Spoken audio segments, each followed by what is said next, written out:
ইউটিউবের নরবরের সম্পর্ক সোনার জিনিস মানে গোল্ড গিফট দিয়ে মন্দিরা একদম শক্তপোক্ত করতে চাইছে, বুঝতে পেরেছো? আর রিয়াঙ্কা তো বাচপানকার দোস্ত, ও হচ্ছে টেকিং ফর গ্রান্টেড, সুতরাং ওকে সিলভার দিলেও কোনো ব্যাপার নেই। তাছাড়া একটা কথা স্পষ্ট করে বলে দিতে চাই, গিফট দেওয়ার ব্যাপারে মন্দিরার কিন্তু হাতটা বেশ বড়, বেশ লম্বা। কারণ রিয়াঙ্কাকে ও কিন্তু এর আগেও অনেক জিনিস দিয়েছে, অনেক কিছুই গিফট করেছে, তবে অবশ্যই সিলভার, গোল্ড গিফট করেনি। কারণ রিয়াঙ্কার সাথেও কিন্তু মন্দিরা দুটো গিফট করেছিল, একটা হচ্ছে সিলভারের আইসি আর একটা হচ্ছে সিলভারের পলা। আর ওর ছেলের অন্নপ্রাশনেও দেখলাম গলার চেন দিয়েছে, সেটাও সিলভার মানে রূপো দিয়েছে, সোনা দেয়নি। তোমাদের অনেকেরই এই নিয়ে অনেক বক্তব্য, অনেকেই দেখলাম কমেন্ট সেকশানে অনেক কিছু লিখেছো যে যেই দিদি মানে একদম গান্ডা পিন্ডে শেষ করে দিয়েছে সেই দিদির জন্য সোনা, আর একদম ছোটবেলার বান্ধবী তার ছেলের অন্নপ্রাশন তাতে একটা রিংও জুটলো না। কেন জুটবে ভাই, কেন জুটবে? শুধুমাত্র মানে সৌজন্যবোধ কি শুধু মন্দিরার? আর রিয়াঙ্কার কোনো সৌজন্যবোধ নেই? রিয়াঙ্কা কি এমন গিফট দিয়েছে না? তোমরা অনেকে আবার এই কমেন্টটাও করেছে, যদিও আমি দেখলাম এই যে বিশেষ কমেন্ট করা নিয়ে মন্দির আসছে গাঞ্জা পেন্টে মানে বাস মারা দিদি কিন্তু অলরেডি ভিডিও করে ফেলেছে কালকে রাতে। মানে সুযোগ একটুও ছাড়া যাবে না, সুযোগের সদ্ব্যবহার করতেই হবে। এবং সে তার ভিডিও আমি ওভারঅল দেখিনি, মানে মোটেও দেখিনি, শুধু টাইটেলের থাম্বনেল দেখেছি, নোটিফিকেশান ঢুকেছিল, সেই কারণে আমি ভিডিও দেখিনি। কারণ আমি তোমাদেরকে একটা ভিডিও দিয়ে 3-4 দিন আগে বলেছিলাম যে আমার পক্ষে এখন ভিডিও করা সম্ভব হচ্ছে না, এত আওয়াজ পাশের থেকে। তোমরা হয়তো এখনও আওয়াজ শুনতে পাবে, আমি জানলা দরজা মানে খুলতেই পারছি না, সব বন্ধ করে ওই ঘরে বসে তো ভিডিও করার মতো কোনো স্পেসই নেই। আর আমার গেটটা যদি দেখাতে পারতাম আমার ছাদ থেকে ভালো বুঝতে পারবে। যাই হোক, কিছু করার নেই, অ্যাডজাস্ট করতে হয়, আশেপাশে থাকতে গেলে সব কিছুই মানিয়ে নিতে হবে। আর এটা তো একদিনের কাজ নয়, অন্তত 3 থেকে 3.5 বছর এই কাজটা কন্টিনিউ চলবে। যদিও এতদিন আমি এখানে থাকবো না, কারণ আমারও নিজস্ব প্রজেক্টের কাজ শুরু হয়ে গেছে অলরেডি, হয়তো খুব শিগগিরই তোমরা ভালো কিছু শুনতে পাবে। যাই হোক, যেটা বলতে চাইছি যে এটা নিয়ে তোমাদের অনেকের আক্ষেপ যে মন্দিরা কেন একটা গোল্ড দিল না রিয়াঙ্কার ছেলের অন্নপ্রাশনে। দেয়নি তো কি হচ্ছে, গিফট কি মানে এইভাবে মূল্যায়ন হয় নাকি? গোল্ড দেয়নি, সিলভার দিয়েছে। আর গোল্ড কাকে দেবে বুঝতে হবে। ওই যে বলেছি এদের মধ্যে মানে এই যে তার দালাল দীপ ভাই মানে এখন তো সোনা দীপ ভাই হচ্ছে, সোনা দীপ এখন 3টে দীপ ভাই, তার মধ্যে এই দীপ ভাই মানে ওই 2 দীপ ভাইয়ের মতো সমান জায়গা পেয়েছে।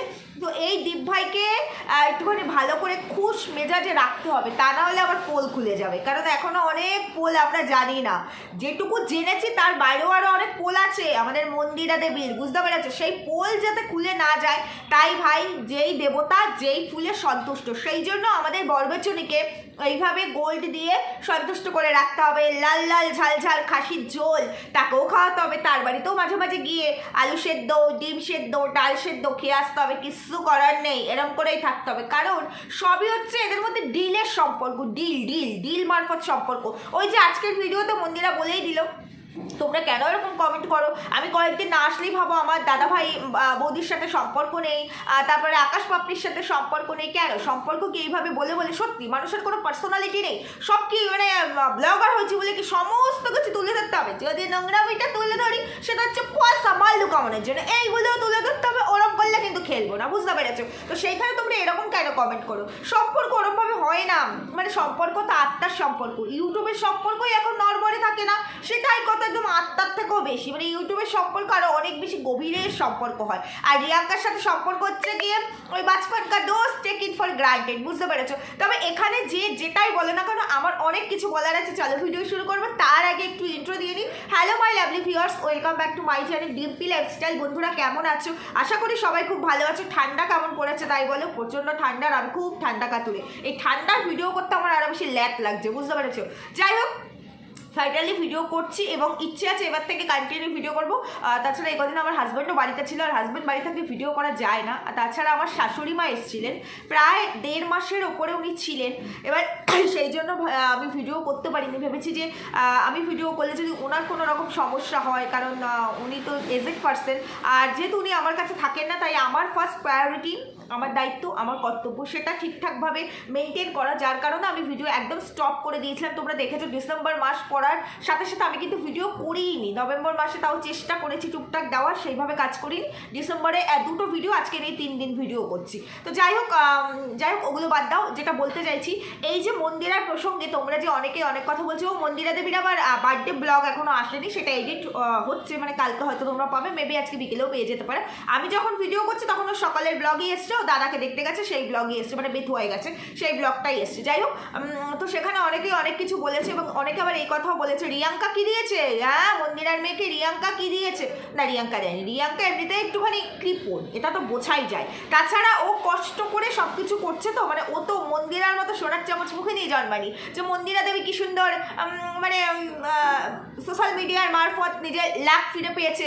সবাই তো সেটা না, সবাই তো আর ওইভাবে স্ট্রাগল করলেই নিজের ফেম পায় না। রিয়াঙ্কা চেষ্টা করেও সেটা পায়নি। তাছাড়া সবাই তো আর নোংরামি বেঁচে নেগেটিভ থট নিয়ে উঠতে পারে না, সেটাও বুঝতে হবে। তো সেই জায়গায় রিয়াঙ্কা বোঝে, মানে ও তো অনেকটা স্ট্রাগল করেছে, ও বোঝে পয়সাটা কীভাবে ধরে রাখতে হবে। তাছাড়া ওর কিচ্ছু নেই, ও শূন্য থেকে একা একা পরিপূর্ণ হচ্ছে।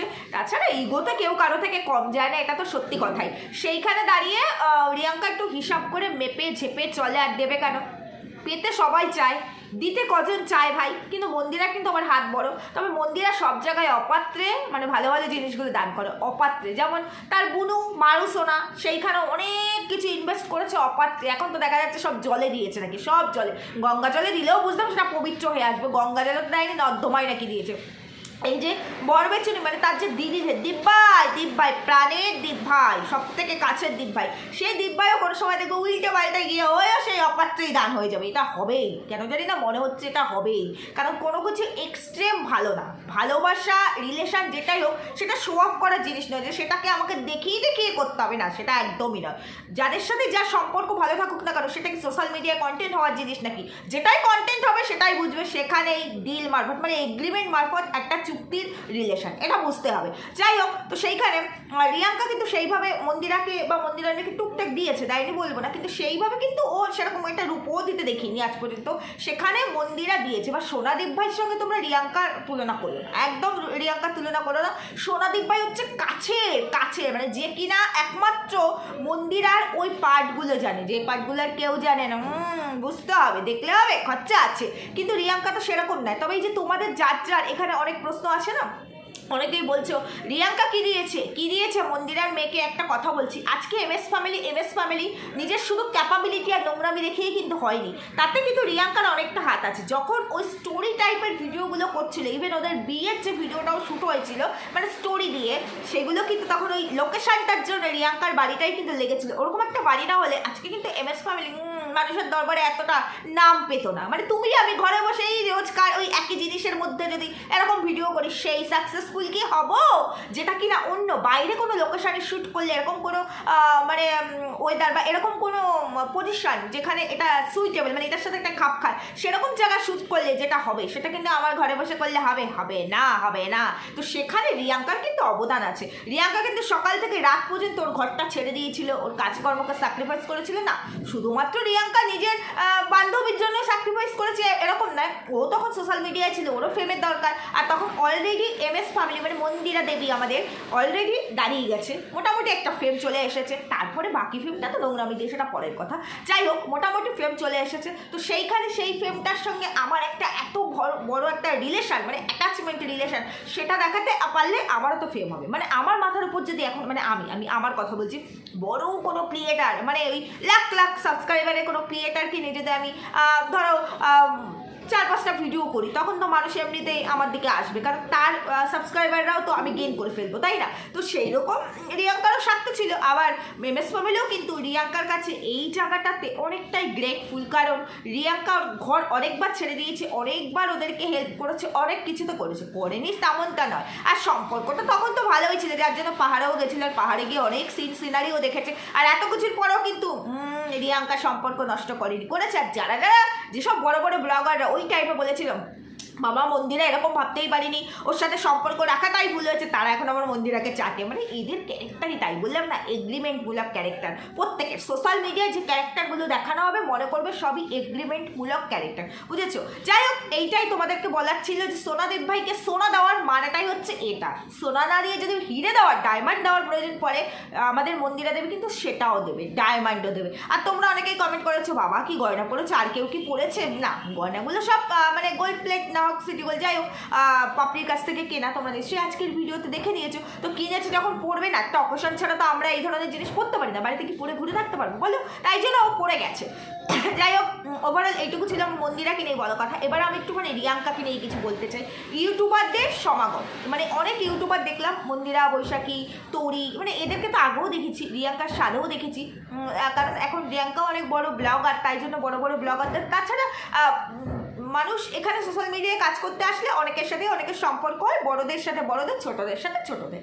আমরা চিনোপুটি, তাই আমরা ভাবি না, তারপর আবার কন্ট্রোভার্সি করে, তাই ভাবি একলা চলনীতিটাই ভালো। আর এরা তো ব্লগার বলে, এদের একলা চলনীতিতে চললে তো হবে না, এদের নিজের ফেমটাকে ধরে রাখতে গেলে অনেকের সাথেই সম্পর্ক ভালো রাখতে হয়, এটা সবার ক্ষেত্রে, শুধু রিয়াঙ্কার ক্ষেত্রে নয়। কিন্তু আমার রিয়াঙ্কাকে একটা কথা জিজ্ঞেস করার আছে। এই পর্যন্ত ওর যে কটা অকেশন দেখেছি, শুরু থেকে এই পর্যন্ত ওকে একদম স্টার্টিং থেকে শূন্য থেকে এই অবধি দেখছি, তো এবার যে কটা অকেশন দেখে যাচ্ছে, ওর তো রিলেটিভস বলতে কেউ মানে কিছু না কিছু আছে, প্রত্যেকটা মানুষের আমাদের থাকে, শুধু ওই মা বাবা দিদি, মানে এরাই কি শুধু ওর রিলেটিভস? একটা মাসি মাঝে মাঝে দেখি, আর কোনো রিলেটিভস নেই। সেই মাসির বাড়ির লোকজন কোথায়? পিসি, দাদু, কাকিমা, মানে কেউ কি নেই? শ্বশুর বাড়ি তো ছেড়েই দাও, শ্বশুর বাড়ি কোনোদিনও দেখলাম না, একটা উচ্চ বাচ্চাও দেখলাম না। শ্বশুর বাড়ির সাথে অনেক মেয়েদেরই সম্পর্ক ভালো থাকে না, একসঙ্গে থাকতে পারে না, তাই বলে কি অকেশনেও তারা দু একজনও কি প্রেজেন্ট হয় না? এরকম একটা মেমোরেবল ডেজ যে আমি আমার মানে তাদের বংশের কাউকে এনেছি এই পৃথিবীতে, তাদেরও তো বংশের, তাই না? সেইখানে মানে এদের রিলেশনটা কোথায় গিয়ে দাঁড়িয়েছে যে তারা তাদের নাতি না মানে নাতিটাকে পর্যন্ত একটুখানি আশীর্বাদ করতে আসে না, বা আজ পর্যন্ত দেখলাম না নাতিকে দেখতে এসেছে, বা এরকম কোনো কিছু দেখলাম না। কোনো অকেশনে তাদেরকে, এমনকি রিয়াঙ্কার মুখ থেকে এই কথাটাও শুনতে দেখলাম না যে তাদেরকে আমি ইনভাইট করেছি বা তাদের বাড়িতে আমি গেছি, তারা আসেনি, এরপরে তাদের ব্যাপার, আমি আমার জায়গায় ক্লিয়ার, এটাও দেখলাম না। অনেক এক্সট্রা অর্ডিনারি দেখি রিয়াঙ্কার ভিডিওতে, অনেক এক্সট্রা অর্ডিনারি দেখি, বাট এটা দেখি না। আবার তোমরা অনেকেই কমেন্ট করেছো যে মল্লিকাকে দেখলাম না, মল্লিকার সাথেও কি সম্পর্ক শেষ? দেখো, ভিডিওটা অর্ধেক এসেছে, এখনও রাতের ভিডিও আসেনি, সবাই তো আর দিনের বেলা ইনভাইটেড থাকবে না, মেবি হয়তো রাত্রিবেলা মল্লিকা আসতেও পারে, আবার নাও আসতে পারে। আবার অনেকে বেশ ভালো একটা কমেন্ট করেছো রিয়াঙ্কার ভিডিওতে যে দালালের সঙ্গে মল্লিকা হাত মিলিয়েছে, এই জন্য হয়তো রিয়াঙ্কা মল্লিকাকে বলেনি। তো সেখানে আবার দেখলাম একজন কমেন্ট করেছে যদি সেটাই হতো তাহলে মন্দিরাকে সবার আগে আউট করতো। কখনো নয়, কখনো নয়। মন্দিরে এত কিছু করার পরও মন্দিরাকে যখন আউট করেনি, তোমরা ভাবছো কি করে? শুধুমাত্র দালালের সঙ্গে সক্ষতা, দালালের সঙ্গে তো রিয়াঙ্কারও সক্ষতা হয়েছে, কি জানি বলা যায় না। রাত্রিবেলার ব্লগ হয়তো দালালকেও দেখা যেতে পারে, আবার নাও দেখা যেতে পারে, সেটা বলতে পারছি না। তবে মন্দিরাকে কখনোই আউট হবে না, কারণ মন্দিরা একটা অনেক বড় মানে সোশ্যাল মিডিয়ার জোনে অনেক বড় একটা জায়গায় বসে আছে। ওর সঙ্গে সম্পর্ক এইভাবে নষ্ট করে দেওয়া মানে নিজের পায়ে কুড়ুল মারা, সেটা রিয়াঙ্কা কখনোই করবে না। কারণ ওই যে শুরুতেই বললাম, রিয়াঙ্কা খুব মেপে চেপে চলে, মানে সব কিছুতে ও খুব হিসাব করে পরিমাপ করে তারপরে চলে, বুঝতে পেরেছো? তো সেই জায়গায় দেখেছো তো আজকে ওর বুদ্ধি আছে বলে আজকে ও কোথা থেকে কোথায় এসেছে, এটা খুব ভালো। ও আরও কিছু করুক লাইফে, আরও অনেক কিছু অ্যাচিভ করুক, নোংরামি তো করছে না, সততা দিয়েই তো কাজ করছে। আর মাঝে মাঝে অনেক ভিউয়ার্সদেরকে অনেক আজে বাজে কথা বলে, আজে বাজে কমেন্টে রিপ্লাই করে, কারণ পয়সা হয়ে গেলে মানুষের অহংকার হয়ে যায়, আর অহংকার হয়ে গেলে তখন তো সেটা ফুটে উঠবেই, সে তার রূপটা দেখাবে, এটা বাস্তব কথা। যা থাকে না সে পেলে পরে তার ব্যাপারটা একদম একেবারে মানে সে মনে করে আমি একেবারে মানে মাটি থেকে চাঁদে পা দিয়েছি, সে এরকমই মনে করে। তো এদের মতো কিছু কিছু ব্লগারদের ক্ষেত্রে হচ্ছে তাই, বুঝতে পেরেছি, যার কারণে এরকম। তো এবার রিয়াঙ্কার একটা কথা একটা জায়গাতে আমার কেমন একটা খটকা লাগলো, আমি জাস্ট একটু ক্লিয়ার করতে চাই, আর কিছু না। আমি বলার কেউ নয়, আমার বাড়ির অকেশনে আমি কাদের ইনভাইট করবো, কারা আসবে কারা আসবে না, কাদের সাথে আমি সম্পর্ক রাখবো কি রাখবো না, সেটা আমার পার্সোনাল ম্যাটার। এবার এটা যেহেতু সোশ্যাল মিডিয়ার থ্রু এসেছে, উঠেও বলছে কিছু কিছু জিনিস, তাই কথাটা আসলো, তা নাহলে বলার মতো কোনো জায়গাতেই আসে না। তো সেইখানে রিয়াঙ্কা একটা কথা শুরুতেই বললো যে আমার ভাগ্যটাই এরকম। প্রথমত বললে ওকে অনেকেই হিংসে করে, যেটা ও বোঝাতে চাইছে, অনেকেই ওকে হিংসে করে, তারপরেও তারা কেউ আমার কোনো ক্ষতি করতে পারবে না, না পারুক, সেটাই চাই। মানুষ একটু ওপরে উঠে গেলে তখন সবারই চোখ পড়ে এবং তারা হিংসে করে, এটা একদম ডেফিনেট বাস্তব। আর গ্রামের দিকে তো এগুলো আরও অনেক বেশি বোঝা যায়, শহরতলিতে অত বেশি বোঝা যায় না, মানে পিঠ পিছে ক্ষতিটা করে, তোমার সামনাসামনি বলে না, কিন্তু গ্রামে ডাইরেক্ট এটা নিয়ে পিএনপিসি হয় আর কি। তো সেইখানে রিয়াঙ্কা একটা কথা বললো যে এসআইআর এর জন্য নাকি অনেকেই আসতে পারবে না। আমি বুঝতে পারছি না এসআইআরটা শুধু রিয়াঙ্কার ওই ফ্যামিলির জন্যই নাকি ওই এলাকাটা জুড়ে, আমি বুঝলাম না। মানে এসআইআর তো টোটাল ওয়েস্ট বেঙ্গলের সব জায়গায় হচ্ছে, মানে আমরাও তার মধ্যে পড়ি। এসআইআর হয়েছে, ফর্ম পেয়েছি, ফর্ম ফিল আপ করেছি, জমা দিয়েছি, কারো কোনো সমস্যা এখানে কি হয়নি? হয়েছে। ফর্ম জমা দেওয়ার পরেও তারা যেটা যেটা করার করে ফেলেছে, হয়ে গেছে। লিস্টও তো বেরিয়ে গেছে, আমরা দেখেও নিয়েছি, সাইবারে গিয়ে ফোন থেকেও দেখা যায় যে কার নাম উঠেছে কার নাম ওঠেনি, হয়ে গেছে। মানে এক এসআইআর এর ব্যাপারটা নিয়ে যেদিন রিয়াঙ্কার ছেলের মেন মুখে যেদিন প্রসাদ দিয়েছিল বাড়িতে, একদম ঘরোয়াভাবে রিয়াঙ্কাই দিয়েছিল, কোনো ঠাকুরমশাই ছিল না। তো সেই দিনও দেখেছিলাম ওর মা আসতে পারেনি, এসআইআর ফর্ম জমা দিতাম, ঠিক আছে, সেটা খুব ভাইটাল একটা পার্ট, এসেনশিয়াল একটা ম্যাটার, তো সেই জায়গায় ঠিক আছে আসেনি। আজকেও বললো যে এসআইআর এর জন্য ওর অনেক রিলেটিভসরা আসতে পারবে না। এই এসআইআরটাই শুধুমাত্র কি মানে অজুহাত হিসাবে আসছে না, ফ্যাক্ট। মানে এসআইআর তো হয়ে গেছে, যাদের নাম কাটা গেছে তাদের যা যা করণীয় করবে। মানে তোমার আমার তো এতে কোনো ভয় নেই, মানে তোমার আমার তো নাম কাটা যাওয়ার কোনো ব্যাপার নেই। তোমার আমার বাবা মায়ের ভোট আছে, 2002 সালে বাবা মায়ের আছে, বাবা মায়ের না থাকলে তার বাবা মায়ের আছে, না থাকলে আমাদের জায়গার দলিলপত্র আছে, মানে আমার দাদু তার দাদু, মানে কারো না কারো তো আছেই। আমি বলছি মানে আমার ফ্যামিলি পার্সনরাও কিন্তু এই দেশেই জন্মেছে এমন নয়, ওপার বাংলা থেকেই এসেছে, বাংলাদেশ থেকেই এসেছে, কিন্তু বাংলাদেশ থেকে আসলো 2002 এর বহু বছর আগে, মানে ওই 71 সালে না কত সালে, 71 সালে ঠিক না, আমার বাবা, আমার তো দাদু জায়গা কিনে নেই, আমার বাবার কথা বলছি, আমার বাবা বোধ হয় 2080-টাশি বা এরকমই কোনো একটা টাইম দিয়ে হয়তো জায়গা কিনেছে। তো সেই সমস্ত কিছু আছে। তাহলে আমার মনে হয় তোমার আমার মতো যারা আমরা এই জেনারেশনটা বিলং করি, আমাদের আগের জেনারেশন, তার আগের জেনারেশন, বহু বছর আগেই, কেউ দেশ স্বাধীনতা মানে ওই দেশ স্বাধীন হওয়ার আগেই চলে এসেছিল, কেউ স্বাধীন হওয়ার পরে এসেছে, তাও তো বহু বছরের একটা গ্যাপ, তাই না? তো সেইখানে এসআইআর নিয়ে তোমার আমার তো ভয় পাওয়ার কিছু নেই। বারবার রিয়াঙ্কা একটা কথাই বলে যে এসআইআর এর জন্য রিলেটিভসরা আসতে পারলো না। আমি ওর কোনো অকেশনে ওর সেভাবে কোনো রিলেটিভস দেখতে পাই না, কোনো রিলেটিভস না। হ্যাঁ, গাদাগুচ্ছ ইউটিউবারকে দেখতে পাই, এটা করতেই হবে, সৌজন্যবোধ শুধু নয়, টিআরপি বাড়াতে হবে ভিডিওর, কারণ কন্টেন্টের জন্যই তো সব কিছু, এই যে খরচা পাতি যা কিছুই হোক কন্টেন্টের জন্য, আর এই কন্টেন্টের জন্যই বলে একটা ভিডিও মানে একটা কন্টেন্টের ভিডিও 3-4টে ভাগ হয়ে আসবে, এটা তো ডেফিনেটলি, কারণ তুলতে হবে পয়সা, এখান থেকেই তো এদের আর্নিং, অ্যাকচুয়ালি মেন আর্নিংটা তো এই জায়গা থেকে, সেটাও খারাপ কিছু নয়, যার যেটা প্রফেশন সে সেটা করবে। কিন্তু এই একই কথা, আর তারপরে যতটুকু ভিডিও রিয়াঙ্কার দেখলাম, যেটুকু ছেড়েছে, মানে পরের পার্টটা তো এখনও আসেনি, আমি অন্তত দেখে বসিনি ভিডিওটা করতে, এখন অলরেডি চলে এসছে কিনা আমি জানি না। তো সেইখানে আমি রিয়াঙ্কার বাপের বাড়িরও সেইভাবে কাউকে এখনও পর্যন্ত দেখতে পাইনি, রিয়াঙ্কার নিজের দিদিকেও দেখতে পাইনি।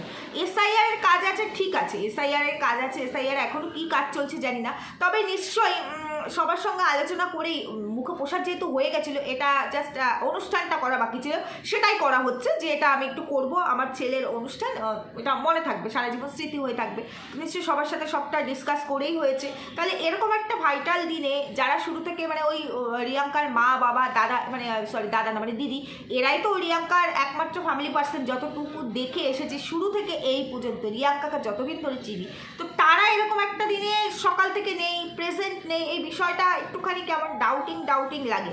আবার তোমরা অনেকেই দেখলাম কমেন্ট করেছে ও বেশ ঘাটতারা আছে, ও নিজে যেটা বোঝে সেটাই করবে, তো নিজে আয় করছে, তো নিজে যেটা বুঝবে সেটা করবে না, তোমার আমার কথা অনুযায়ী কি হবে নাকি? আবার দেখবে এই কমেন্ট এখনো চোখে পড়েনি, এই কমেন্ট যখনই চোখে পড়বে এই রিপ্লাইটাও ঠিকঠাকভাবে দেবে, তখন কিন্তু আবার বলতে এসো না বাবা কীভাবে রিপ্লাই করছে, কেন গো বাবা, ওর যেটা ভালো লাগছে ও সেটা করুক না, তোমার আমার কথা শুনে তো ও করবে না, ওর যেটা মনে হবে সেটা করবে। এবার এদের কথাগুলো যেখানে যেখানে মনে হবে যে না ঢপ মারছে, সেখানে গপ করে ধরে যদি কোনো প্রশ্ন করি বা যদি বলি এটা তো এটার সাথে মিলছে না, তখনই আমরা ভাই কুটকাচারি করি, আমরা খারাপ হয়ে যাই। এবার কি করবো, আমাদের কন্টেন্টই হলো তাই গালাগালি যা খাওয়ার, যা কিস্তি খাবারই মারার মারুক, আমাদের ওপর দিয়ে যাক, তোমরা ভিউয়ার্সরা ভালোবাসা দিয়ে যাও, তোমাদের তো কোনো স্বার্থ নেই, আমাদের না স্বার্থ আছে, এখান দিয়ে পয়সা পাবো, আমাদেরও টিআরপি বাড়বে, বুঝেছো? বড় বড় ভ্লগারদের নিয়ে এই জন্য আমরা কথা বলি, ব্লগার নয়, এই জন্য কথা বলি। তো তোমাদের তো স্বার্থ নেই, তোমরা পকেটের পয়সা খরচা করে আমাদেরকে দাও, তো বলি তোমরা বিনা স্বার্থে গালাগালি কেন খাবে? তাই জন্য তোমরা এরকম কমেন্ট করো না, কারণ দেখেই তো নিয়েছো, বুঝেই তো গেছো। তারপরে কি জানি একটা বেশ বললে যে এই জিনিসটা হলে বেশ ভালো হতো, কি জানি বেশ একটা বললে যে এটা তো যার ভাগ্যে সে, ও বলছিল যে আমার ছেলের ভাগ্যেই সবটা হয়েছে, ডেফিনেটলি ছেলের ভাগ্যে সবটা হয়েছে, যে দেয় আর কি সে সবটা বুঝেই দেয় যে তাকে কিভাবে পাঠাবো, তার কিভাবে কি চলবে কি না চলবে সেটা সব কিছু সে মানে বুঝেই দেয়। আর তারপরে একটুখানি এখানে তো বিষয়টা এরকম হবেই, মানে প্রিয়াঙ্কাও বর মতো সেজেছে, মেকআপ আর্টিস্ট দিয়ে সাজগোজ করা, মানে যতটা ওর নিজের ইচ্ছে ছিল সবটাই কমপ্লিট করেছে, কারণ ছেলের এই অন্নপ্রাশনটা আর আসবে না, অন্নপ্রাশনটা একবারই হবে, তো সেইখানে অবশ্যই মা হিসাবে ওর তো একটু ইচ্ছে থাকবেই, ও সেটা সেজেছে। আর তাছাড়া একটা জিনিস বলো যে ওর ছেলের প্রত্যেক মাসে 1 মাস করে কমপ্লিট হতো আর ও একটা করে কেক কাট করতো, 1 মাস করে কমপ্লিট হতো, ও একটা করে কেক কাট করতো, কারণ ওর একটা অন্যরকম ইচ্ছে, অন্যরকম শখ ছিল যে আমার ছেলের জন্য এটা আমি স্মৃতি হিসাবে রাখবো, এটা আমি স্মৃতি হিসাবে থাকবে। আর সেগুলো ডেফিনেটলি কন্টেন্ট, স্মৃতি থেকে বেশি কন্টেন্ট হয়ে আসবে। সেইখানে ওর এই অনুষ্ঠানটা তো বড় করে হবেই। এবার অনুষ্ঠানে কতটা রিলেটিভসরা আসলো না আসলো সেটা ম্যাটার করে না, এই কন্টেন্টে টিআরপি কীভাবে বাড়বে তার জন্য বড় বড় ইউটিউবাররা তো এসছে, সেটাই ম্যাটার করে, বুঝতে পেরেছো? অন্য কিছু ম্যাটার করে না। তবে রিয়াঙ্কার রাতের ব্লগ এখনও আসেনি, মন্দিরার ব্লগ দেখলাম এবং সেইখানে দেখে যতটুকু বুঝলাম সেইভাবে কোনো রিলেটিভস দেখা গেল না। জানি না রিয়াঙ্কার ব্লগে সবটা পুরোপুরি ক্লিয়ারলি আসবে কিনা, আর মন্দিরা হয়তো অত বড় ব্লগটা দেয়ও নি, কারণ একটুখানি আমাদের মন্দিরা দেবী তো এখন অতুত্ত, সবে মাত্র সিমলা থেকে ঘুরে আসলো, সবে মাত্র ঘুরে আসলো, মানে ঘোরা মানে ওই হোটেলে খিচুড়ি আর ডিম ভাজা খাওয়া, আর হোটেলেও শুয়ে শুয়ে মুভি দেখা আর রিলস করা, অগণিত রিলস, ও গেছিলোই রিলস করতে, বুঝতে পেরেছো? তো সেই রিলস ফিলস করে ও সবে আসলো, তো একটু টায়ার্ড, আর এক জায়গা থেকে আরেক জায়গায় আসলে তো স্বাভাবিক টায়ার্ডনেস থাকবেই, আর ঘুরতে গেলে আমাদের খাওয়া ঘুম ঠিক থাকে না, যদিও মন্দিরা দেবীর এগুলো ঠিকই ছিল, কারণ ও খেতে আর ঘুমাতেই গেছিলো, ও ঘুরতে যায়নি, তো সেই জন্য ওর একটু চেহারাটাও খারাপ হয়ে গেছে, ওর এনার্জিটাও কমে গেছে এখন, তাই জন্য ভিডিওটা খুব বেশি হয়তো বড় হয়নি, মোটামুটি একটা লেন্থের ভিডিও দিয়েছে। অন্য কোনো ভিডিও এটা যদি দীপ ভাই হতো, সোনা দীপ ভাই হতো, প্রাণের সোনা দীপ ভাই যাকে গোল্ড দিয়েছে, সেই সোনা দীপ ভাই যদি হতো তাহলে দেখতে এই ভিডিওটা ডবল হতো, ডবল, বুঝতে পেরেছো? ডবল হতো। আর দেখো সোনাদীপ ভাইকে ভালো জিনিস দেওয়ার আরও একটা কারণ আছে, সোনাদীপ ভাই বাড়িতে খেয়েছে শুধু তাই নয়, আবার রাতেরটা পরের দিনেরটাও নিয়ে এসেছে। রিয়াঙ্কা কি দিয়েছে? দিয়েছে। তোমরা রিয়াঙ্কার সঙ্গে তুলনা করছো, রিয়াঙ্কার ছেলেকে কেন গোল্ড দিল না, কেন একটা রিং দিল না, কেন কেন কেন? রিয়াঙ্কা কি দিয়েছে? হ্যাঁ হ্যাঁ কি দিয়েছে রিয়াঙ্কা? শুধু নেবো কিছু দেবো না, ওটা করলে তো হবে না। তো ভুল বললাম না ঠিক বললাম তোমরাই জানিও। আর রিয়াঙ্কার সত্যি শ্বশুরবাড়ির কাউকে আজ পর্যন্ত দেখিনি, আর দেখতে পারবো বলে মনেও হচ্ছে না, আমরা দেখতে চাই এরকম কোনো ব্যাপার নয়, তবে যেহেতু এগুলোকে তুলে ধরা হয় তো সেখানে আমি কন্ট্রোভার্সি দিয়ে তাই আমি ছাড় পাই না, আমাকে তাই তোমরা টিপ্পনি কেটে কেটে বলো, কারোর সঙ্গে তো সংসার করে না, একা একা থাকো, সেখানে ব্লগার, তাহলে আমি কি টিপ্পনি কাটবো না? আমি কি ভুল বললাম? তাই জন্য আমি একটু টিপ্পনি কাটলাম। ভুল বললাম না ঠিক বললাম জানিও, সুস্থ থেকো, ভালো থেকো। জানি না এরপরে আর কোনো ভিডিও করতে পারবো কি না, আজকে কি আওয়াজে কি ভিডিও করবো। যাই হোক আজকে এখানেই রাখছি, টাটা।